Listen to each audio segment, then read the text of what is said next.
UndergroundHipHopBlog.com exclusive. Mic check 1 2 1 2. What up? This is Pawz One representing UndergroundHipHopBlog.com. We're at GCS Santa Ana, that's California. The man to my right, your left, is none other than J Live. What's up, bro? What's good? Peace. All y'all out there in radio, TV, internet land. This is J Live holding it down right now.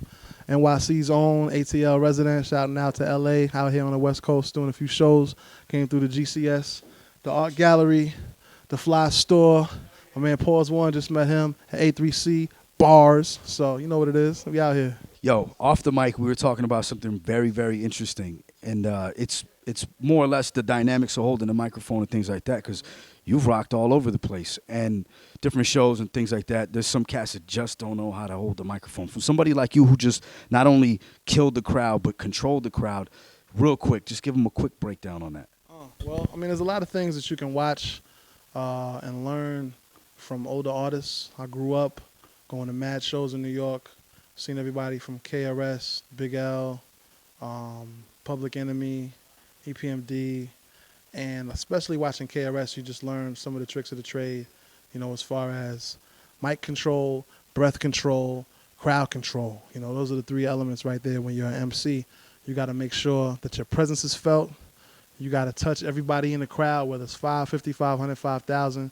You got to work with your sound man. A lot of people like to just, you know, dump all over the sound man like, you know, he's not actually in control of whether people can hear you right now. It's like, you know, if he's being a jerk, fine. But don't out the gate just shit on him, you know what I'm saying? He's supposed to be working for you, not against you, you know what I mean? So, I mean, there's that, you know, watching out for feedback, but understanding that it's not just the relationship between the monitors and the mic. It's also the relationship between your hand and the mic.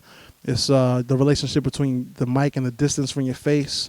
You know, I've learned a lot from every engineer I work with, whether it be live or in the studio, man. You know, brother once told me, you know, you got to make sure that the mic is in between your nose and your mouth, because you need that high end. You know, your nose is like the tweeters, the mouth is like the woofer. If you got too much of one and not enough of the other, then it's gonna sound muffled.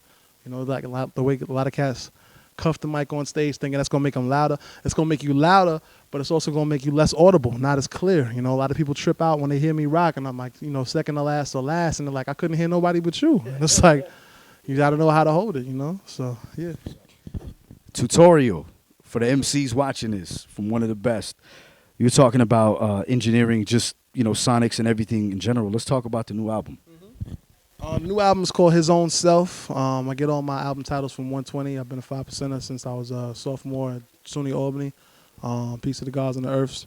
But His Own Self, it's a kind of a double meaning. Part of it is because a lot of the rhymes and the subject matter is kind of introspective, whether I'm talking about my taste in clothes or the effects of the recent rash of police brutality that's been, you know, affecting the psyche of all of us, or just talking about relationships.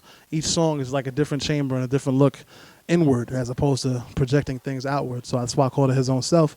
But it so happens I produced it my own self, recorded, engineered, mixed, mastered, artwork, art direction, marketing, all of that. So I'm pretty much, you know, really tired.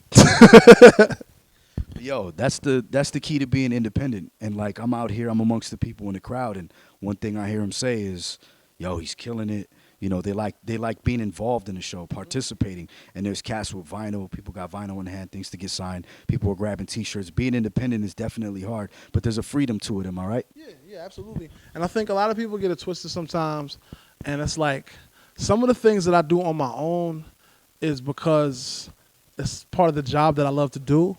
And some of the things I do on my own is out of necessity, because you got to make sure that the pie is big enough to break bread. You know what I mean? A lot of cats that help you out on the strength, but that can only take you but so far. You got to break bread. We got to let the dollar circulate and keep it in the community. So if I know an engineer, I'm not just going to beat him in the head like, yo, will you mix my song? Will you mix my song? Will you mix my song? I've watched enough engineers that I've paid to the point where I can mix my own stuff. But if I had enough to spread it out like I want to, I'm going to hire the engineer. I'm going to have outside producers. I'm going to break that bread. But for the meantime, for this particular project, it was like, let me keep everything in-house so we can generate the funds and then spread it out after that. So the next album, you know, this album's called His Own Self. The next album might be called Everybody Else, you know what I'm saying? So, but like, because being independent don't mean that you by yourself. You know, no man is an island. And that's the learning process that I'm going through, even 20 years in the game, having experience with a major label and then hopping from indie to indie and then trying to start my own label. It's like, look, you know, sometimes you got to actually not so much take that L, but just, humble yourself and reach out to your peoples and make sure that everything is fair and equitable, because that's how it's really going to grow into something beautiful. You know what I'm saying? You touched on something that's really key, and that's keeping the money in a circle. Because I think for a lot of people out there, a lot of artists particularly, they got a crew, they got they got a clique, but they don't really feed the wolf pack. They more or less, they just wear their people out until they kind of like drift off. Yeah. And what that does as a whole, if you got 10, 20, 30 different circles doing that, you just get a bunch of people tired of hip hop, and it's not really as refreshing and vibrant. Yeah. So it's definitely dope that you have that in mind, and hopefully the people pick that up. Like, if you can, take care of your people, and if you can't, create a situation where you can, and it'll go back in the circle. Let's talk about the website you got going. Yeah. The homepage for me right now is realjlive.com. That's REALJLIVE.com. There's no dash in it, like my name got a dash in it. But that's pretty much the homepage. So if you're looking for me on the social networks, whether it's Real J Live at Instagram or Real J Live at Twitter, or Facebook.page.realjlive, you can find me pretty much that way. But the homepage lets you know all the latest and greatest, all the releases, the whole catalog. Like, this is the 20-year anniversary of my first single, Longevity. Ironic title. And then the B-side, Bragging Rights, which is bragging rights in and of itself. But I'm working on the 11th record right now. The 7th full length just dropped. The 8th full length is on the way. But realjlive.com, and the label is called Mortier Music. And the whole idea behind it is just mortier is the French derivative of the word mortar. And I got a kind of like, I'm spitting on the shirt right now. I said, teach the lambs to repel that slaughter, teach the horses to drink that water, teach the builder to destroy like mortar, because we could be talking about mortar and pestle or mortar shells, you know what I'm saying? So it's like, you can brick and mortar or blowing up bricks. So it's like, we're trying to build bridges and destroy barriers. Being independent and being in the game as long as you have, what's your definition of underground hip-hop? The thing about underground, I'll call it underground because you have mainstream, this is basically on the surface, that's in the airwaves, that's in the ether, that's you're inundated with it, you're hearing it, it's out there, and you get a lot of it, you know what I mean? Like, or you might get the same stuff over and over again. But the underground, you actually have to dig it up. You know what I'm saying? You have to seek it out. It's not thrown in your face every day. You have to actually look for it.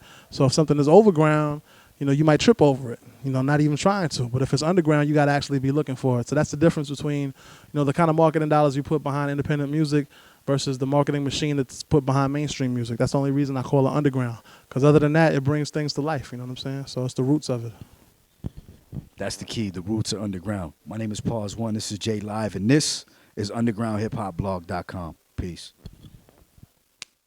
Peace. What's up, y'all? This is J Live, and right now you're tuned to the keys of undergroundhiphopblog.com. All right? Don't touch that window.